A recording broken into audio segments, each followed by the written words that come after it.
కోవడం జరుగుతుంది. అదేవిధంగా బస్తా 270 రూపాయలకు దొరకాల్సిన చోట ఈ రోజు 450 రూపాయలు 600 రూపాయలకి ఒక్కొక్క బస్తా మీద అమ్ముతున్నారంటే అందరికీ తెలుసు ఎక్కడ పోతున్నాయో అన్ని తెలంగాణకు పోతున్నాయి. అక్కడెక్కడైతే పంట ఎక్కువగా పండించినారో అక్కడ యూరియా కొరత ఉందని తెలుస్తున్నారో ఈ నుంచి ఆ బ్లాక్ మార్కెట్ లో డబ్బులు పోయే ఈ ఎరువులు పోయే పరిస్థితి మనం అంతా చూస్తున్నాం. అదేవిధంగా గతంలో కంటే ఎక్కువగా ఇచ్చినామని చెప్తున్న ఈ ప్రభుత్వం గతంలో కంటే ఇప్పుడు సాగు తగ్గినా కానీ ఎందుకు ఈ విధంగా ఎప్పుడూ లేని విధంగా ఉంది అని చెప్పి అడుగుతున్నాను. దీనికి పెద్ద విషయం అవసరం లేదు. నువ్వు ఆర్బీకేలు ఉన్నాయి, ప్రతి 2000 జనాభాకు సంబంధించి ఒక ఆర్బీకేలు ఉన్నాయి.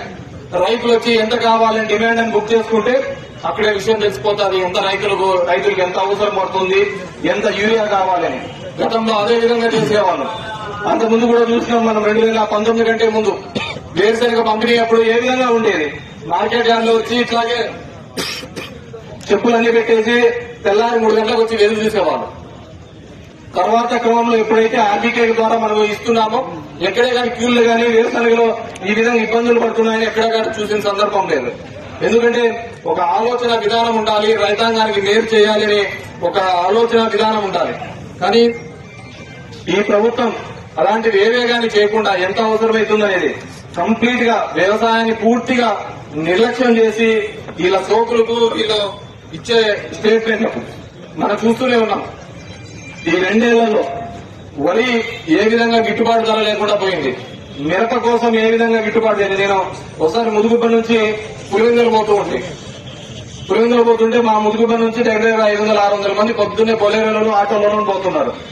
ఏమా ఇట్లా వస్తున్నారంటే ఈడ మిరపకుంది అని చెప్పి మిరప కోసం కోయడానికి పోతున్నాం పట్టణానికి అన్నారు. సరే అని చెప్పి అమ్మకపల్లి దగ్గర అడిగినా, అక్కడున్న రైతులను అడిగినా ఏమైనా మిరప ఎంత ఉపయోగపోతుందంటే గతంలో 53 కేజీలు ఒక మూటకి 53 కేజీలు వాళ్ళు లెక్కేస్తారట. 53 కేజీలు లెక్కేసేది గతంలో 5,000-6,000 ఉండేది. ఇప్పుడు కేవలం 693 రూపాయలు 700 రూపాయలతో పోతుంది. ప్రతి చోట కూడా ఈరోజు వరి, మిరప, పత్తి, జొన్న, కందులు, మినుములు, పెసలు, మొక్కజొన్న, సజ్జలు, రాగులు, అరటి, చీని, పొగాకు, ఉల్లి ఏ దానికైనా చూడండి. ఈరోజు ఉల్లి చూసినాం ఏ విధంగా కర్నూలులో జరుగుతూ ఉంది. మొత్తం అంతా ఉల్లి రైతులు ఏ విధంగా రోడ్డు మీద వచ్చి పడ్డం చూడడం చూసినాం, రోడ్డు మీదకి రావడం చూసినాం. ఈ విధంగా గతంలో కూడా 2019లో కూడా ఇదే విధంగా ఉల్లి రైతులకు ఇబ్బంది వచ్చిండే.